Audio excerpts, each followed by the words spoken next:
ये कहानी है पनामा के जंगलों की। जो जंगल पता नहीं कितने इंसानों को खा गया। जो लोग अपने उज्जवल भविष्य की तलाश में अमेरिका जैसे देश जाते हैं, पर उससे पहले आता है पनामा का खौफनाक जंगल। अगर उस जंगल को कोई पार कर गया तो ठीक, नहीं तो मिलती है मौत।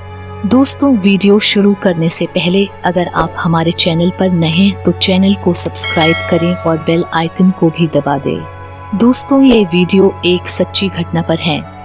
पंजाब के रहने वाले वरिंदर सिंह ने जब अपनी आप बीती बताई तो सब हैरान रह गए। दरअसल वरिंदर सिंह एक अच्छी जिंदगी के लिए विदेश जाना चाहता था।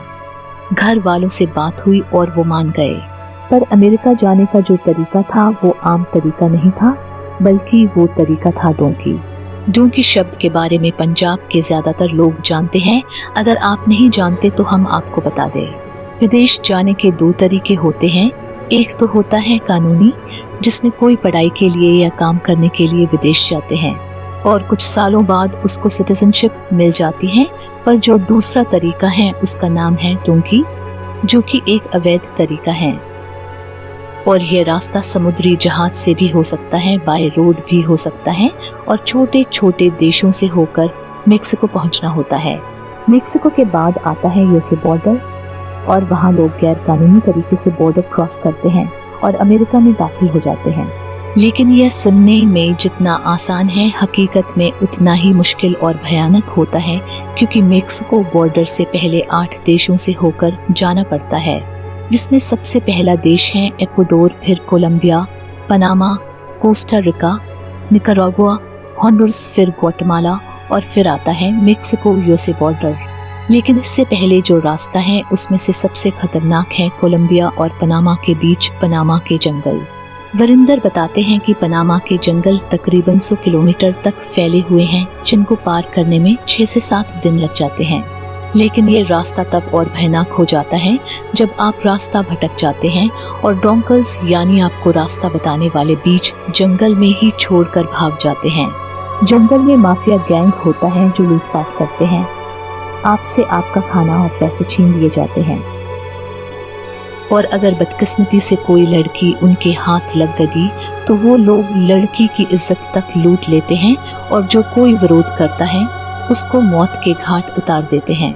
वरिंदर ने कहा, जंगल में उसने कई लोगों की लाशें देखी, जिनका या तो कत्ल कर दिया गया था या वो लाशें उन लोगों की थी जो रास्ता भटक गए थे और भूख और प्यास से ही मर गए। कुछ लाशें ताज़ा थी तो कुछ नरकंकाल का रूप ले चुकी थी।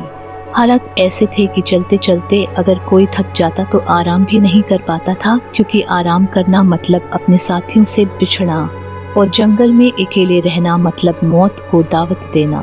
धीरे धीरे वरिंदर और साथियों ने जंगल को पार किया और Costa Rica, Nicaragua, Honduras, Guatemala जैसे देशों से होते हुए मेक्सिको पहुंच गए। वरिंदर मेक्सिको तो सही सलामत पहुंच गया, लेकिन उसके बाद उसे यूएसए बॉर्डर पार करते हुए उसे अमेरिकन पुलिस द्वारा पकड़ लिया गया।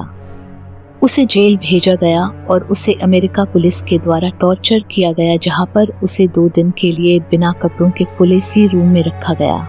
वरिंदर पर केस चला और उसको अमेरिका में गैर कानूनी तरीके से घुसने के लिए 8 महीने की जेल हुई और 8 महीने बाद उसे इंडिया वापस डिपोर्ट कर दिया गया। वरिंदर आज सब कुछ गवाकर अपने गांव बैठा है। दिनों में उसने एजेंट को 15 लाख रुपए दिए थे, पर वो कहता है कि किस्मत से उसकी जान बच गई। यही उसके लिए सब कुछ है।